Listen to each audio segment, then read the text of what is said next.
Нурес каналында жаңылыктар топтому. Акыркы сааттардагы жаңылыктар менен тааныша алыңыздар. Биздин каналга жазылып, видеого лайк басып, жаңылыктар менен өз убагында кабардар болуп туруңуздар.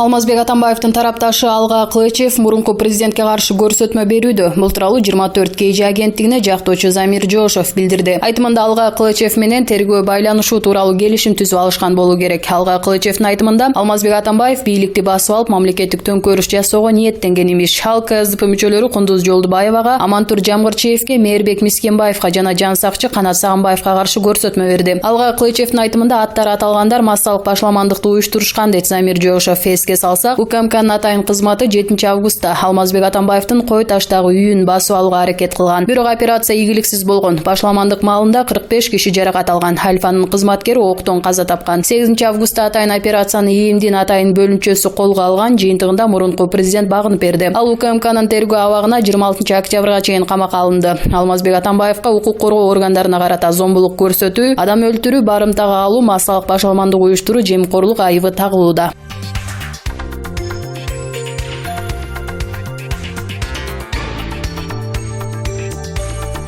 Мугалимдердин кесиптик майрамына карата шаар бийлиги калаада эмгектенген 1163 мугалимдин ар бирине 2000 сомдон жылына бир жолу бериле турган сыйлык тапшырды. Жалал Абад шаарынын Барпы театрында өткөн мугалимдердин кесиптик майрамына карата уюштурулган салтанатка шаар бийлиги жана педагогдор чакырылган. Шаардык билим берүү бөлүмүнүн башчысы Рысбек Калчаев билдиргендей, каладагы мектептерде жана мектепке чейинки билим берүү мекемелеринде 1 жылдан ашуун туруктуу иштеген мугалимдерге быйыл шаар казынасынан 2 миллион 300 миң сом сыйлык катары бөлүндү. Ал эми жумушка жаңы кабыл алынган жана туруктуу 1 жыл иштебеген педагогдорго мындай сыйакы каралган эмес. Мындан сырткары шаардык бюджеттин эсебинен ай сайын ар бир мугалимге коммуналдык чыгымдар үчүн 500 сомдон маянасына кошулуп турат, деди Калчаев. Бул үчүн шаар бюджетинен быйыл 9 миллион 300 миң сом каражат каралган. Жалал Абад шаардык мэриясында мындай колдоо 2009 жылдан тарта туруктуу ишке ашып келет. Кала аймагында жалпысынан 2000ге жакын мугалим эмгектенет. Алардын 6-ы Кыргыз Республикасынын эмгек сиңирген мугалими. Мындан тышкары 100дөн ашуун мугалим билим берүүнүн мыктысы наамына ээ болушкан.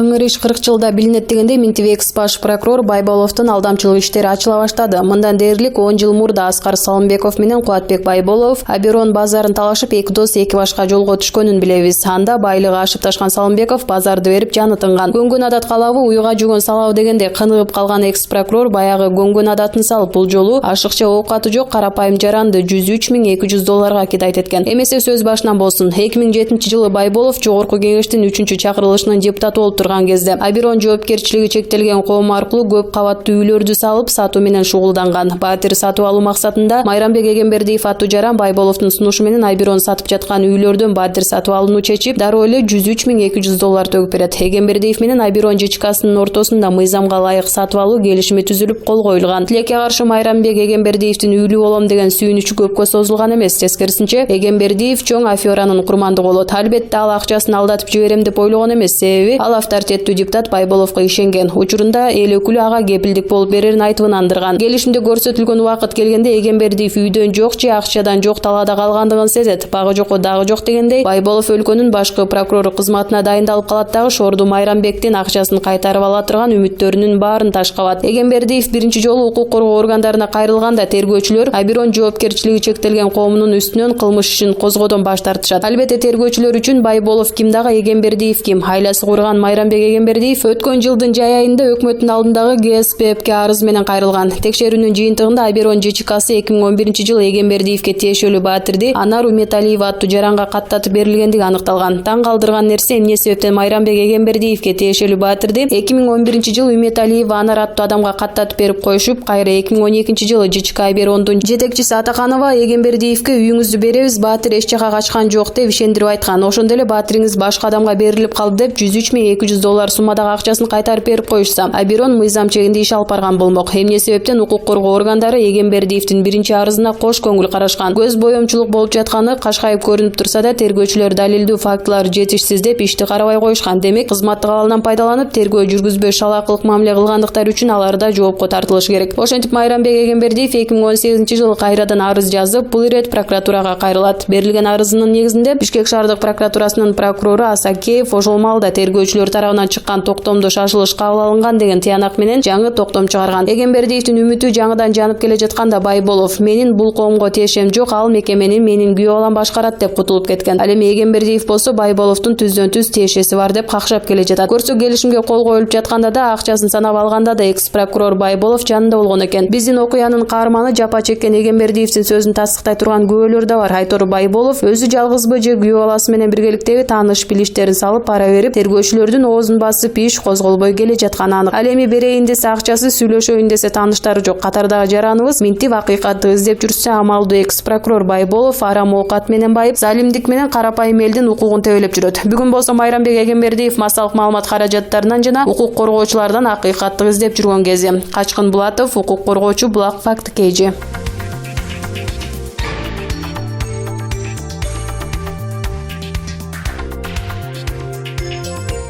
Кыргызстандык жеке ишкер, курулушчу Имамиддин Ташев Азаттык радиосунун кабарчысы маркум Уланбек Эгизбаевдин артында калган үй бүлөсүнө Бишкек шаарынан Баатир белекке берди. Ал бул тууралуу Фейсбуктагы баракчасына Эгизбаевдин каза болгонунун жылдыгына байланыштуу видео кайрылуусунда айтып, маркум журналисттин үй бүлөсү жакында ал Баатирге кирерин кошумчалады. Ташев Баатир берерин былтыр билдирген. Уланбек Эгизбаев 2018-жылы 22-июлда Ысык көлдө көз жумган. Ички иштер министрлиги соттук медициналык экспертизанын жыйынтыгына таянып, журналист сууга чөгүп каза болгонун жарыялаган. Бир жылда Уланбек Эгизбаевдин элесине арналган журналисттик иликтөөлөр фонду түзүлдү. Фонд Кыргызстандагы иликтөө журналистикасын өнүктүрүү, коомдогу коррупциялык жана мыйзамсыз көрүнүштөрдү ашкера кылган демилгелерди колдоо жаатында иш жүргүзөт. Уюм иликтөөчү журналисттерге ыйгарылчу Уланбек Эгизбаев атында журналисттик иликтөө сыйлыгын негиздеген. Ал жыл сайын Эгизбаевдин туулган күнү 12-февралда тапшырылат. Президент Сооронбай Жээнбеков Уланбек Эгизбаевди көз өткөндөн кийин эрдик медали менен сыйлап, аны ата-энесине тапшырган. Уланбек Эгизбаевга арналган «Чындык деп жанган өмүр» китеп кыргыз жана орус тилдеринде Азаттык медиа мекемесинин демилгеси жана Soros Кыргызстан фондунун каржылык колдоосу менен жарык көрдү. Бул китепте анын кыска өмүрүндө калтырып кеткен эмгектери, жемкордукту, мыйзамсыздыкты ашкерелеген видео иликтөөлөрү, даректүү тасмалары жазуу түрүндө киргизилди.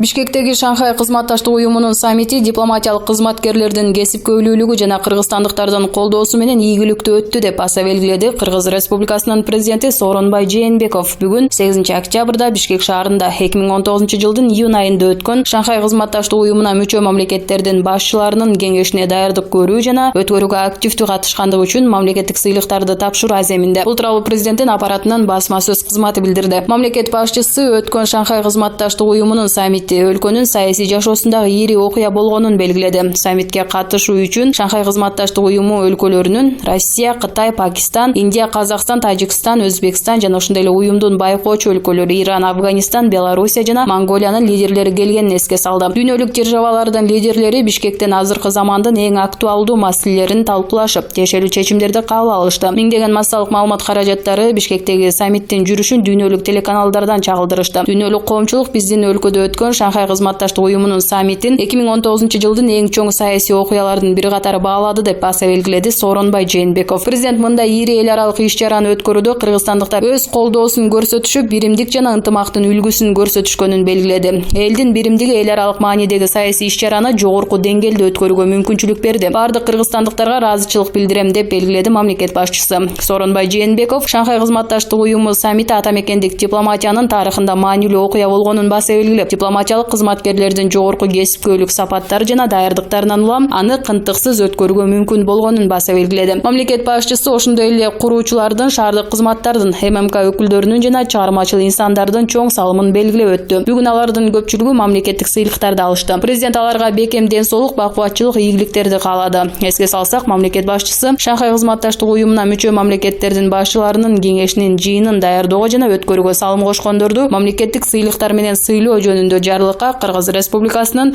көз карандысыздык күнүнө карата кол койгон.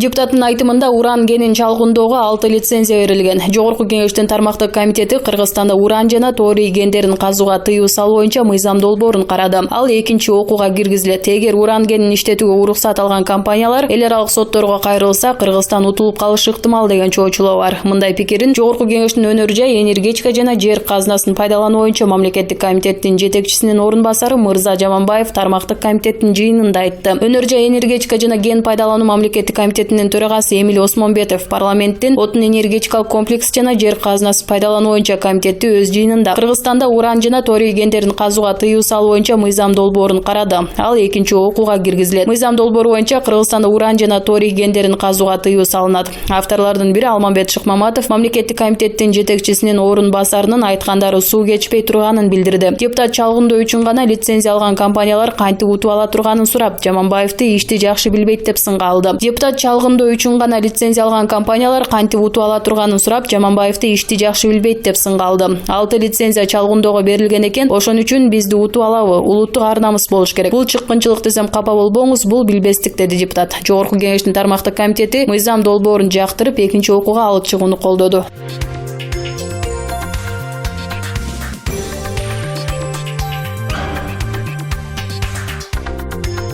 Кече 7-октябрда саясатчы Азимбек Бекназаров маалымат жыйын өткөрүп, ага президент ар кандай кызматты сунуштап жатканын айтты. Бирок ал президент менен такташып алчу маселелери бар экенин билдирди. Элдик курултай кыймылы конституцияга өзгөртүү киргизүүнү сунуштап жатат. Бекназаровдун айтымында аталган кыймыл тарабынан коюлган талаптарга президент макул болгонун айтты. Мындан улам Супер KG порталы Бекназаров конституцияга өзгөртүү киргизүү боюнча референдум өткөрүүгө Сооронбай Жээнбеков макул экендигин айтты. Ар бир президенттин тушунда баш мыйзамга өзгөртүү киргизе берүү Кыргыз өлкөсүнүн өнүгүшүнө өбөлгө түздүү деген суал салды. Саясатчы Ахматбек Элдибековдун пикиринде конституцияда көп мүчүлүштүктөр бар. Конституцияга өзгөртүү киргизүү бул учурдун талабы. Баш мыйзамда көп мүчүлүштүктөр бар. 2010 конституция жалпы элдик талкууга коюлбай, бүдөмүк түрдө шашылыш кабыл алынып калган. Мисалы, ошол жерде мамлекеттин тышкы ички саясатын ким аныктай турганы жазылган эмес. Кийин мамлекеттин тышкы саясатын президент аныктайт деп мыйзам менен кабыл алынган. Бул конституцияда каралган эмес. Ошого окшогон нерселерди талкуулап алышыбыз керек. Шайлоо процессин жана башка өзгөртүүлөрдү киргизиши керек деп эл айтып жатат. Бул коомдун талабы, дейт Келдибеков.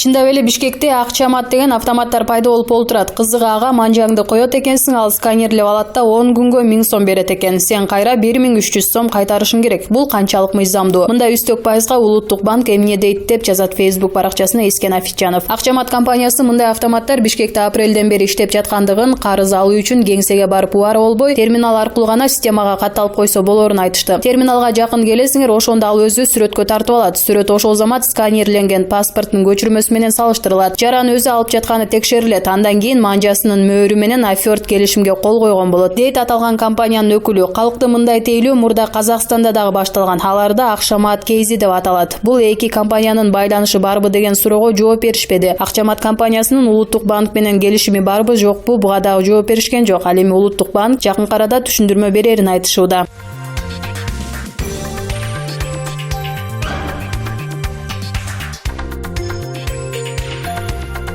Камакка алынган Кыргызстандын мурдагы президенти Алмазбек Атамбаев оор жана өтө оор кылмыш жасаганы боюнча 14 билдирме алып олтурат. Азыр ал УКМКнын тергөө камагында. Кээ бир кылмыш иштер боюнча тергөө иштери соңуна чыкты. Жакынкы күндөрү сотко өткөрүлүп берилет. Ошондо Алмазбек Атамбаев канча мөөнөткө соттолуп кетиши мүмкүн. Кримтөбөл Азиз Батукаевди мыйзамсыз бошотуу тууралуу кылмыш иши бул иштен 19 киши өтүдү. Ал 2019 январда кайра тергеле баштаган. Айып коюлгандар үлкөн аткаминерлер, депутаттар, врачтар, сот жана лаборант арасында мурдагы президент Атамбаев бар. Тергөөнүн версиясында Кримтөбөлдү орукчан деп таап, эркиндикке кое берүүнү тийиштүү структураларга өлкө башчы буйрук берген. Тергөө соңуна чыкты. Атамбаевка Кыргыз Республикасынын кылмыш кодексинин 43 беренеси, чогуу катышуу жана 319 беренеси коррупция боюнча расмий айып тагылган. Азырынча жалгыз кылмыш иши. Коррупция беренеси боюнча 10 жылдан 15 жылга чейин эркиндигинен ажыратуу каралган. Бишкектин Жэевин мыйзамсыз таш көмүр сатып алуу тууралуу кылмыш иши. Бишкек Жэев боюнча Атамбаев 2 кылмыш иши боюнча өтүдү. Бири дал ушул мыйзамсыз көмүр сатып сатып алуу. Тергөө буга мурдагы башкы прокурор Аида Салянованын көрсөтмөсүн негиз кылып алган. Аида айымдын айтымында Атамбаев Прогресс компания жана Рассвет компания фирмаларынын кызыкчылыгын камсыз кылып берген. Бул иште Атамбаев 43-чү чогуу катышуу жана 319-чу коррупция беренелери боюнча айыпталып жатканы тууралуу билдирме алган. Бишкек жэбин модернизациялоо тууралуу кылмыш иши, Бишкек жэбин реконструкциялоодо подрядчиктер Атамбаев чек өзү тандаганы боюнча шектелүүдө. Бул ишти Кытайдын Твея компаниясы жүзөгө ашырган. Ал үчүн 386 миллион АКШ долларын түзгөн кредит алынган. Аны төлөй да баштадык. Айып коюу актысы Атамбаевдин колуна карматыла элек. Бул иште да Атамбаев 43-чү чогуу катышуу жана 319-чу коррупция беренелери боюнча айыпталып жатат. Кой Таш айылында жер тилкесине мыйзамсыз ээлик кылуу тууралуу кылмыш иши сатып алуу келишими 2015-жылы жүргөн. Атамбаев жер тилкесин Албек Ибраимовдун жубайынан сатып алган. Жер тилке сатылган учурда Албек Ибраимов Бишкектин мэри эле. Айып коюу актысы Атамбаевдин колуна карматыла элек. Бул иште да Атамбаев 43-чү чогуу катышуу жана 319-чу коррупция беренелери боюнча айыпталып жатат. Мыйзамсыз байлыкка ээ болуу тууралуу кылмыш иши, Терексай кен байлыгын иштетүүгө лицензия берүү. Бул иш боюнча Атамбаев менен биргеликте геология жана минералдык ресурстар мама кентчилигинин мурда директору Дүйшөнбек Зылалиев жана ошол эле тармактын статус катчысы Шериккул Султанов өтүүдө. Бул иште да Атамбаев 43-чү чогуу катышуу жана 319-чу коррупция беренелери боюнча айыпталып жатат. Форум ЖЧКсын сатуудагы мыйзам бузуу келишими тууралуу кылмыш иши 2017-жылы Атамбаев Форум ЖЧКсын сатып Субихи Пархати деген жарандан 54 миллион сом алган. Мурда президенттин каржы эсебин көрсөтүүдө 2017-жылы бул акчалар жазылып турат. Бирок кол алышып жатканда сатып алуунун төлөй турган жөндөмү жана акчанын кайдан келип жатканы текшерилген эмес. Субихи Пархати Хуасин инвестициялык компаниясы ЖЧКсынын жана Азия профессионал ЖЧКсынын ээси. Каржы министрлигинин ачык бюджети порталынын маалыматына ылайык, компаниялар экономикалык жактан активдүү эмес, эч кандай киреше салыгын төлөгөн эмес. Айып коюу актысы Атамбаевдин колуна берилген. Бул иште Атамбаев 215-чи кылмыштык кирешелерди адалдатуу беренеси боюнча айыпталып жатат. Кылмыштык кирешелерди адалдатуу беренеси боюнча эң аз дегенде 2,5 жыл, көп дегенде 15 жыл берилет. Кой Таштагы башламандыкты уюштуруу тууралуу кылмыш иши Кой Таш айылынан Атамбаевди колго түшүрүү учурунун биринчи күнү 45 киши жабыркаган. УКМКнын Альфа бөлүмүнүн 6 жоокери барымтага алынган. Бөлүм командиринин орун басары Үсөнбек Ниязбеков курман болгон. Чүй облустук ички иштер башкармалыгынын башчысы Самат Курманкулов оор жаракат алган. Атамбаев камакка алынгандан кийин да укук сакчылары менен жергиликтүү тургундардын ортосунда тирешүүлөр жүргөн. Кой Таштагы окуя боюнча кылмыш кодексинин 264-чү массалык башламандык жана 266-чы хулигандык, 355-чи бийлик өкүлдөрүнө карата коркунуч же зомбулук көрсөтүү, 244-чү кишилерди барымтага алуу, 130-чу киши өлтүрүү жана 39-чу 130-чу киши өлтүрүүгө аракет кылуу беренелерине ылайык кылмыш иши козголгон. Массалык башламандык үчүн 5 жылдан 7 жылга чейин, киши өлтүрүү жана киши өлтүрүүгө аракет кылуу үчүн 10 жылдан 15 жылга чейин, кишилерди барымтага алуу үчүн 5 жылдан 7 жылга чейин, бийлик өкүлүнө карата коркунуч же зомбулук көрсөтүү 2 жылдан, тарапташтар барымтадагыларды кое бергендигин эске алганда 10 жылга чейин, айып пул төлөө менен бирге хулигандык 2 жылдан 7 жылга чейин каралган. Эгерде жогоруда келтирилген мөөнөттөрдү эске алсак, 7 кылмыш иши боюнча мамлекеттин мурдагы башчысы Алмазбек Атамбаев түрмөдө 71 жылдан 129 жылга чейин олтурушу керек болот, демек өмүр бою. Бирок Кыргызстандын кылмыш кодексинде кылмышкердин бардык кылмыштарын кошкондо 20 жылдан ашык берүүгө болбойт деп жазылып турат. Ал эми Атамбаевга өмүр бою жаза өткөрүүнү коюш керек. 24 KG сайтынан кыргызчаланган Кыргыз Today KG.